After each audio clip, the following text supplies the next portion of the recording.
Feliz sábado, jóvenes de la iglesia de Hialeah Springs. Estamos muy felices de poder estar conectándonos aquí con ustedes. Estoy muy feliz de poder estar aquí con ustedes.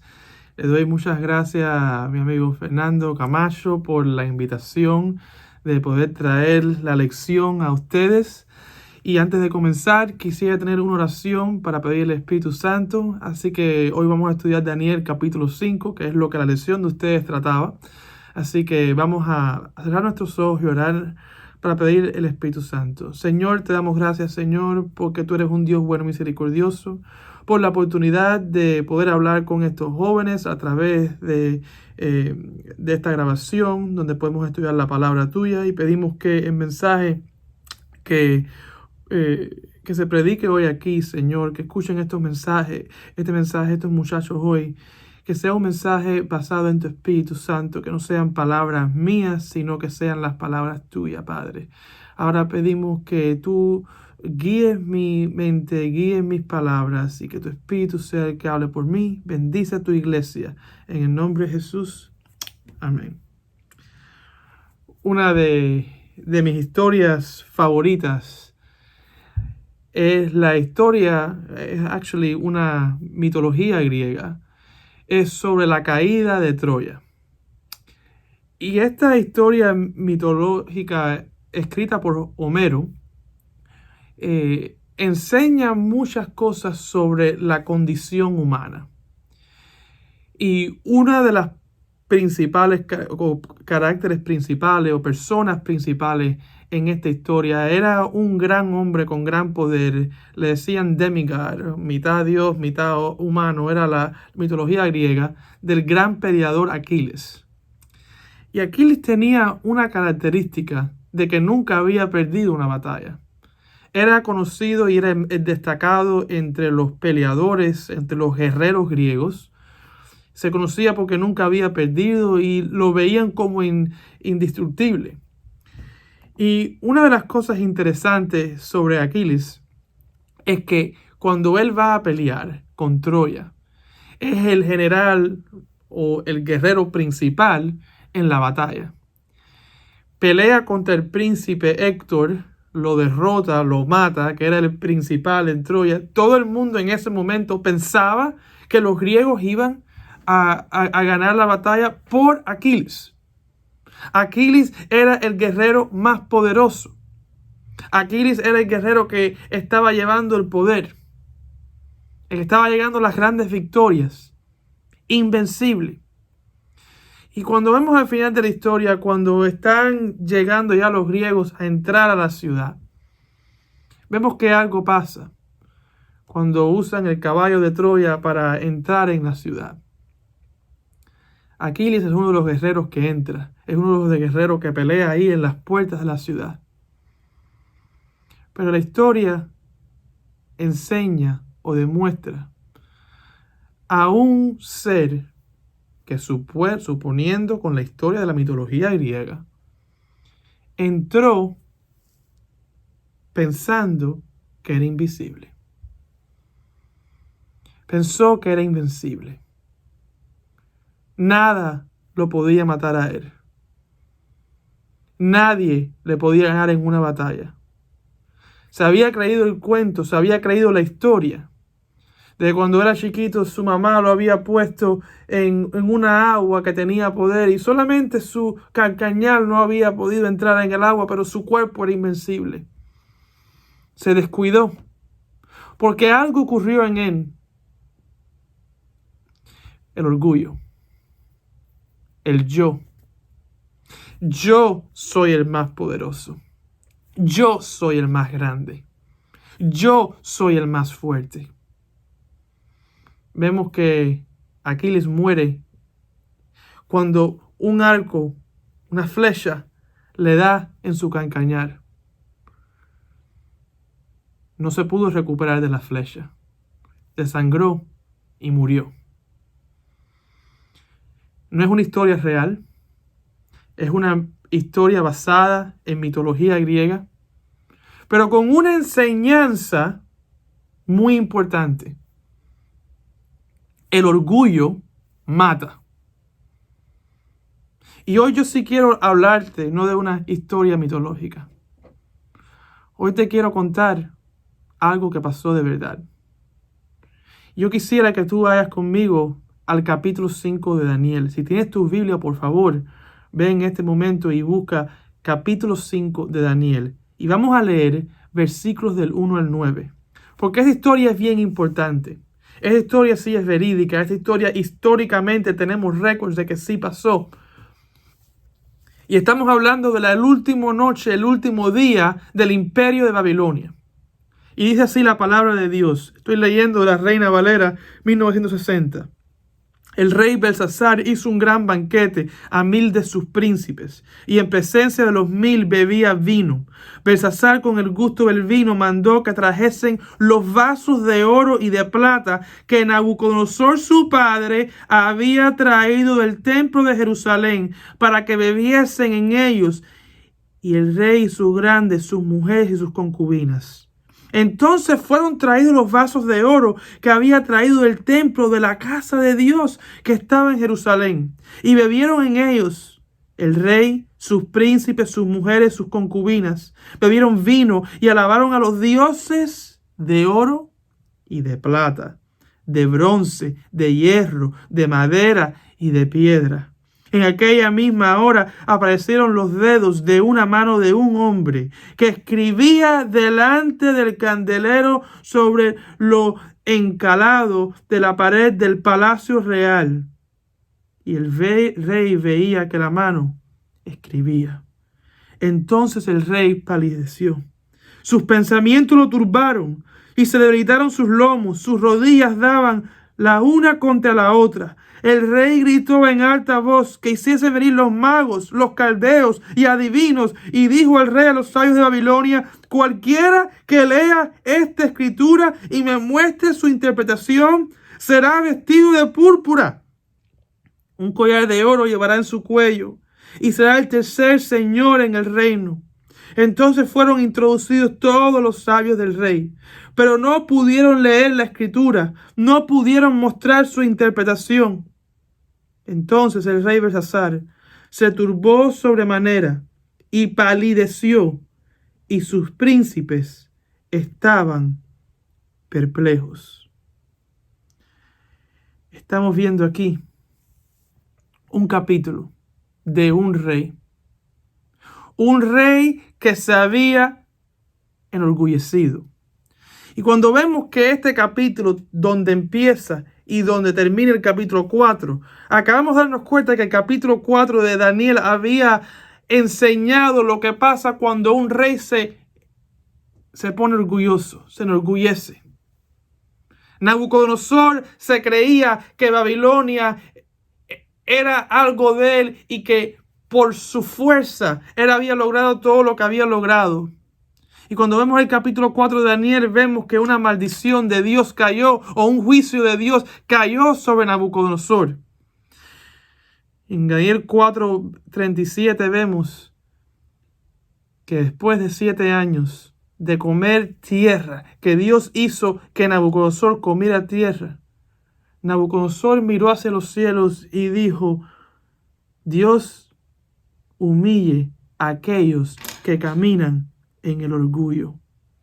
Vemos que el final de Nabucodonosor es un final bueno. Se arrepintió, llevó su corazón a Dios, pero de repente vemos que las cosas cambiaron. Pasaron 23 años después de la muerte de Nabucodonosor. Ahora Babilonia se enseñoreaba por un rey Nabodino,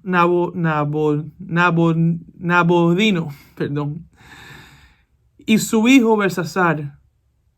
Y Nabodino estaba peleando en tierra. Hacía 10 años que no estaba en su tierra. Hacía 10 años que Nabodino no estaba en Babilonia, y había puesto a su hijo como un rey también, como el príncipe rey, como el que tomaba las decisiones reales mientras él estaba en campañas. También tenía problemas de salud, se cree. Y vemos que este rey no aprendió nada de su antepasado, de Nabucodonosor. aquel que había creado el imperio, aquel que había sido el rey más destacado de Babilonia. Este rey no era ni un verdadero rey. Su padre era el rey. Y su padre había tomado el poder por un golpe de estado. No tenían ni la sangre real de Nabucodonosor. Un impostor, un falso. Y una persona que tampoco había adoptado el Dios de los hebreos, el Dios que Nabucodonosor había tomado y había crecido a tener una relación, al que lo había humillado y al cual se había arrepentido. Y vemos que este hombre hace algo increíble. Tira un banquete a todos sus príncipes, a todas las personas importantes, los nobles del palacio. Y hace algo interesante, invita a las mujeres también. Ahora, si se recuerdan en la historia de la reina Esther, los nobles en la cultura del tiempo del Medio Oriente, en los años aquellos, las mujeres y los hombres en banquetes estatales no estaban juntos. Estaban en contra de la ley, estaban separados. Pero aquí vemos que Belsasar hace un banquete invitando a los dos. Y esto es importante, porque vemos que este banquete era más allá de un banquete estatal para lidiar con asuntos estatales. Era un banquete pecaminoso, era un banquete sensual. Y también encontramos que hay otro elemento en la historia. Belsasar manda a traer los ídolos de piedra, de bronce, de oro, de madera.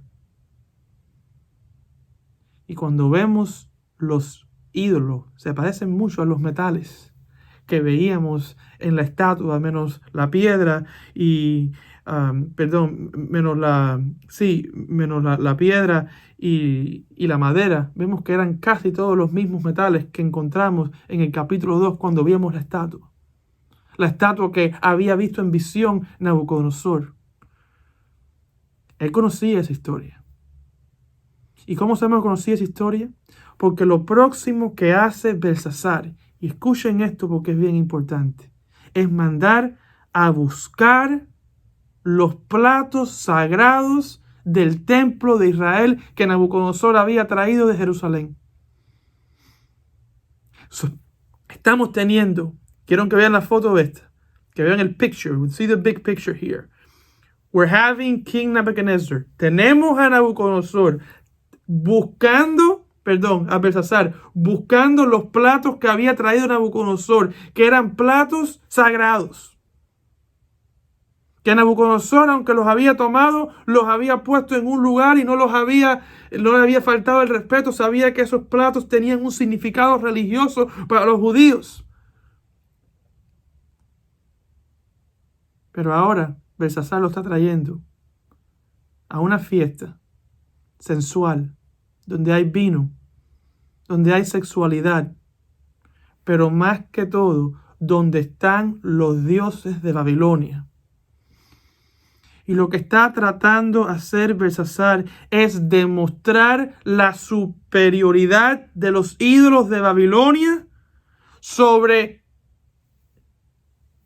la religión judía, sobre el Dios de Israel que representaban aquellas vasijas del templo. Belsasar estaba tratando de borrar aquellas memorias de Nabucodonosor, aquellas memorias de que el Dios de Israel había profetizado que el reino de Babilonia iba a caer, de que vendrían otros reinos y de que después vendría una piedra no cortada de hombre, que establecería un reino por los siglos de los siglos. Quería borrar eso de la imagen y quería demostrar que él era superior, que Babilonia era superior. Y lo que nosotros estamos viendo de Belsasar, esa forma de pensar, ese orgullo, es el mismo orgullo que nosotros encontramos antes de la creación del mundo. Ese orgullo de Belsasar era el mismo orgullo de Satanás que vimos en el cielo, donde quería ser el verdadero ruler, el verdadero rey, tomar el lugar de Cristo. Se creía que era mayor de Cristo, quería tomar su lugar en el concilio, porque Él era el poderoso. Y muchas veces ese pensamiento nos afecta a nosotros. Pensamos que podemos cambiar a Dios. Pensamos que podemos cambiar a Dios con nuestras leyes, con nuestras morales. Podemos cambiar a Dios con nuestra mente, con nuestras ideas. Que no necesitamos a Dios en nuestras vidas porque nosotros tenemos el ingenuity, tenemos la ingenuidad. Podemos cambiar a Dios pensando que la vida no es sagrada y tomamos decisiones peligrosas. Decisiones que ni pensamos porque la vida es mía, no viene de Dios y yo hago lo que yo quiera con mi vida. El orgullo del yo, de yo sobre Dios. También tenemos un problema grande con los ídolos modernos. El device que tienes en tu mano, que te controla a ti, que le pasas más tiempo con eso que con cualquier otra cosa. Esos son los ídolos modernos que tenemos nosotros, pensando que en la ciencia, que en la política, que en los republicanos, que en los demócratas, que en la elección. Ahí es donde está la respuesta a nuestros problemas o lo que está pasando en el Congreso. Que eso es lo que va a poder salvar este mundo. Pensando que el poder está en ti o en ellos. O en los ídolos de plástico y de metal de hoy en día. ¿Estás viviendo en Babilonia? ¿Cuáles son aquellas cosas en cual tú estás reemplazando a Dios en tu vida? Por eso la primera cosa que quiero que te lleves de esta lección es que viviendo en Babilonia espiritual lleva a un corazón orgulloso. Y vemos después que cuando Belsasar está en este momento, cuando está viendo lo que está pasando, está viendo esta mano escribir, en el medio de esta situación, cuando él está feliz y esta mano empieza a escribir, su cara cambia y se pone pálido. No esperaba esta manifestación.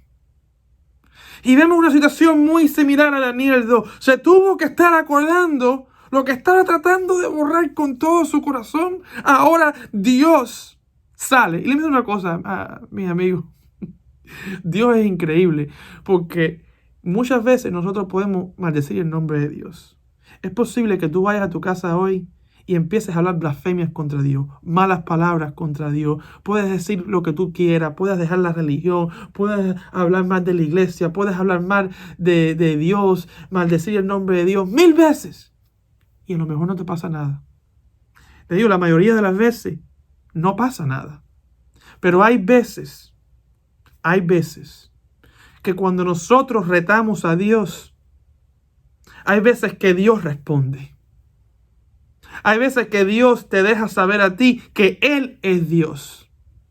Y en este caso le dejó a este rey soberbio, lleno de orgullo, que se creía que era un Dios en la tierra, que solamente hay un Dios en el cielo.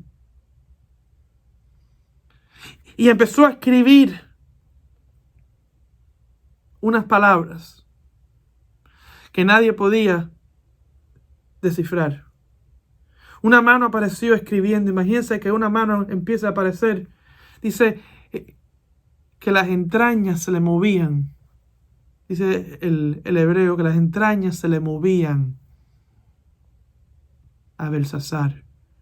Las piernas no paraban de chocarle.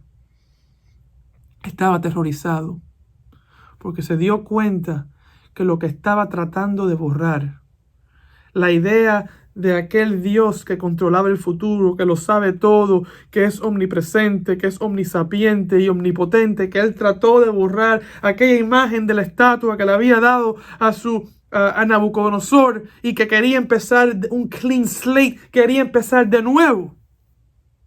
Ahora se le estaba cumpliendo a él el déjà vu.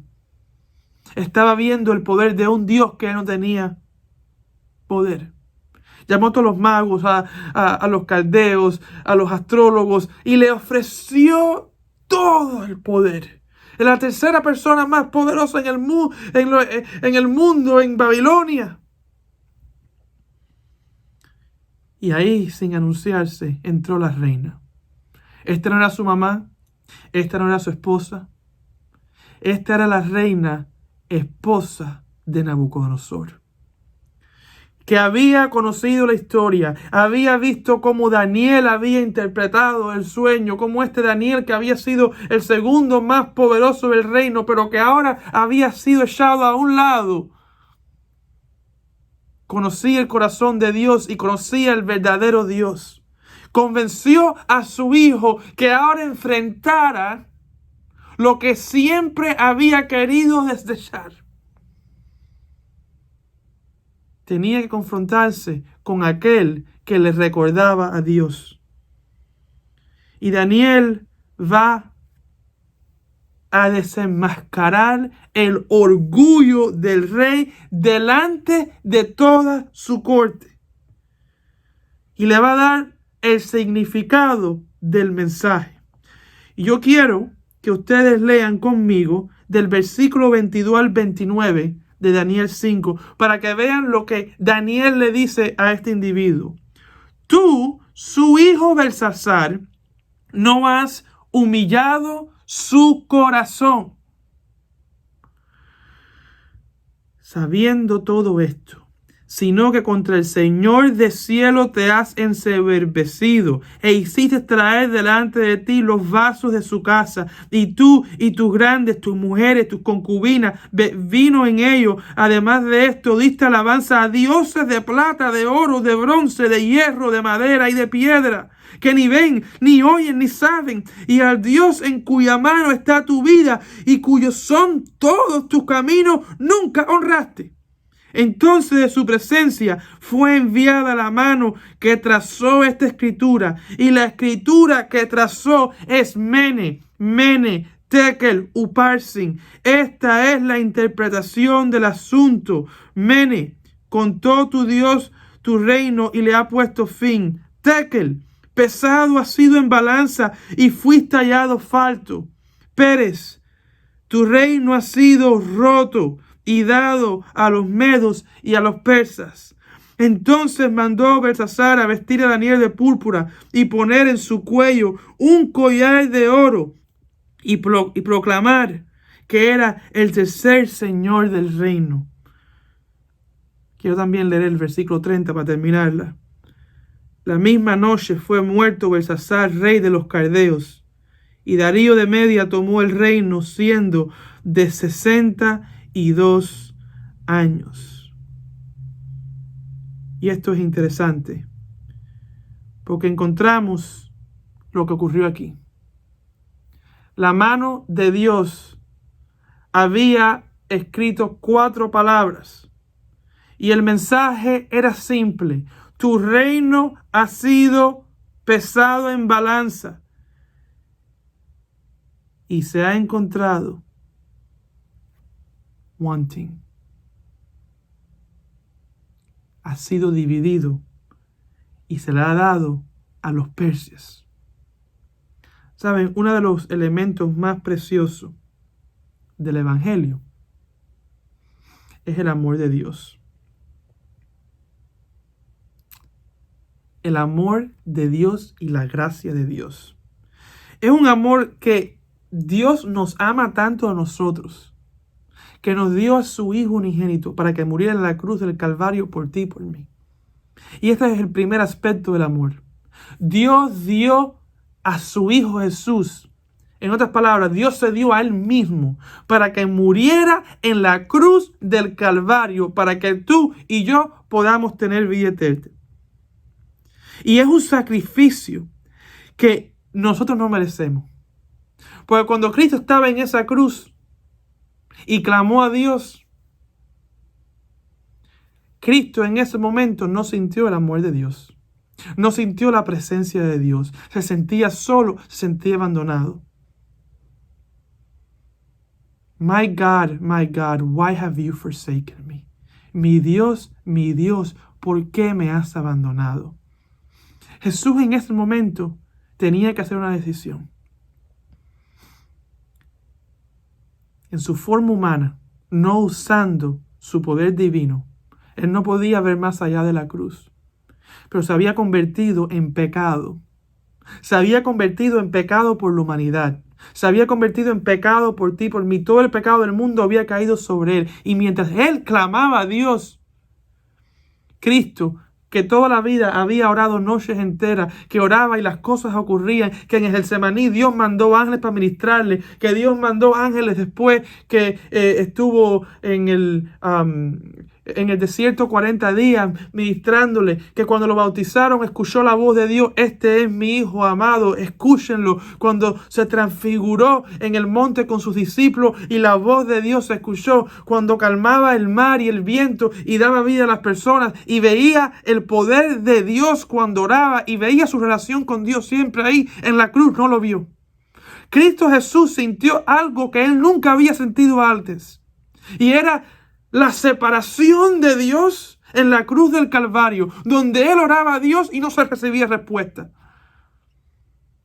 ¿Qué pasaba si Dios lo abandonaba? Pudieron haber dudas en ese momento en Cristo Jesús. Estoy orando a Dios, a mi Padre, y siento que no me escucha. ¿Saben? Si Jesús hubiera decidido en ese momento tomar la decisión de que Él se iba a bajar de la cruz, podía haber terminado el experimento ahí mismo. Podía ir al cielo, la humanidad hubiera sido destruida y Dios el Padre lo hubiera dicho: no hay ningún problema, no se lo merecían. La salvación no es una cosa que nosotros podemos ganar. Los mismos, porque Él murió, lo estaban crucificando, le estaban escupiendo, tenían una corona en su cabeza. A crown of thorns, una corona de espinas. Sus discípulos que había ayudado, que había estado con Él con 3 años, había preparado para este momento, lo abandonaron. Cristo estaba solo y sentía la soledad del Padre. Tenemos un Dios de amor, porque Cristo Jesús decidió morir sin saber si el Padre aceptara su sacrificio. Decidió morir en la cruz del Calvario, y si tenía que morir para siempre, pero lo haría por ti, por mí, se sacrificó. No sabiendo si su Padre lo había abandonado. Mi Dios, ¿por qué me has abandonado? Ese es el llanto de un Cristo que no sabe lo que iba a pasar después de la muerte, que no veía el futuro, que no veía el amor de Dios. Pero Cristo Jesús te amó tanto a ti que decidió dar la vida por ti y por mí. Decidió dar la vida por mí y por ti, aunque eso le causara separación eterna del Padre. Cuando hablamos del amor de Dios como infinito, eso es algo que ni yo puedo entender. Tenemos un Dios de gracia, un Dios que nos iba a dar su vida, aunque fuera separación total del Padre, para que tú tuvieras vida eterna. Le damos gracias a Dios el Padre por la resurrección de Cristo Jesús, por vencer en el Calvario, por vencer la muerte, porque sabemos que Dios aceptó ese sacrificio. Dios es un Dios de gracia. ¿Pero por qué digo eso? porque hay una parte muy linda, es la parte que acabo de hablar de la gracia, pero hay una segunda parte, y es que Dios es un Dios de juicio. Es un Dios de juicio que pasa juicio en aquellos que no cumplen con su voluntad, con aquellos que lo abandonan. Vemos que muchos de aquellos que no escucharon su llamado para arrepentirse, lo vemos en la historia de Israel. ¿Cuántos no escucharon los profetas? ¿Cuántas veces Dios trató de llevar a los profetas para mandar los mensajes a Israel para que no cayeran en idolatría, para que no cayeran en los pecados? Pero eventualmente hubo un juicio, el juicio se llamaba Babilonia. Los llevó, los conquistó y los llevó a Babilonia por 70 años para que tuvieran que aprender a confiar en Él otra vez. Dios trabajó con el rey Nabucodonosor para que su gente confiaran en Él. Un corazón de orgullo también lleva a los juicios de Dios. Un corazón orgullecido, número 2, te lleva al juicio de Dios. Lo que vemos aquí en Babilonia, lo que vemos con Belsasar, es un corazón enorgullecido que llevó al juicio de Dios. No vemos un rey que se arrepiente o que mira hacia los cielos y pide perdón por sus pecados. Vemos un rey que decide ponerle o darle regalos a Daniel, como dicen en inglés, to save face, pero que en realidad no hubo arrepentimiento, sabiendo que iba a ser destruido. Y yo quiero que tú sepas una cosa: Cristo viene pronto. Aunque quieras o no, Cristo viene pronto. La historia de Nabucodonosor, la historia de Belsasar, son dos historias opuestas. Uno buscó a Dios, uno se arrepintió y buscó la gracia de Dios. El otro siguió con su corazón de orgullo. Y esa misma noche, Belsasar murió y perdió su reino. Tú tienes una decisión que has de tomar. ¿Vas a decidir vivir orgullecido pensando en que lo que me da la gana a mí es lo que voy a hacer yo? ¿O vas a vivir una vida? Vas a vivir una vida donde te vas a doblar a los pies de la cruz, donde vas a darte cuenta que los ídolos que tienes de plástico, de metal, de estudio, de carrera, de autosuficiencia, de creer que tú eres el Dios de tu propia vida, que la religión es algo de mentira que usaron para controlar a las masas, que todas esas ideas son ideas de un corazón orgulloso, de un corazón que necesita a Dios, que necesita humillarse ante Dios. Jóvenes, estamos viviendo en tiempos difíciles. Sé que están viendo las cosas que están pasando en este mundo. Saben que el mensaje adventista ha hablado de un tiempo donde las cosas van a cambiar. Estamos viendo cambios ya que están ocurriendo. Estamos viendo una desestabilización del país tremenda. ¿Qué vas a hacer? ¿Te vas a enorgullecer o vas a humillarte ante los pies de la cruz? Es mi oración que tú no seas como Belsasar, que seas como Nabucodonosor y mires hacia los cielos y ores al Señor y te humilles ante Él. Que Dios los bendiga, que Dios los guarde y que Dios nos ayude a todos los días ir a donde está Él con un corazón humilde.